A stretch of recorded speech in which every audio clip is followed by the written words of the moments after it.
Nilikutoa kule Mkuru kwa Jenga. Wapi nilikutoa by the way? Mkuru kwa Jenga, somewhere there. Pale nilikuwa napita na nini? Na Bwana Yesu apewe sifa.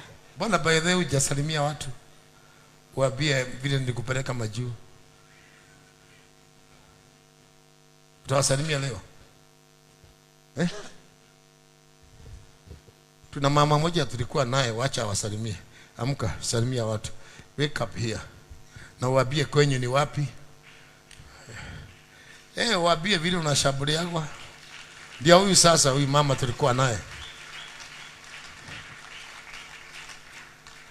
Uwe unaelezea wa mama wataenda bali, maana nilikutoa kule Mkuru kwa Jenga. Wapi nilikutoa by the way? Mkuru kwa Jenga, somewhere there. Pale nilikuwa napita na nini? Na Bwana Yesu apewe sifa. Praise God.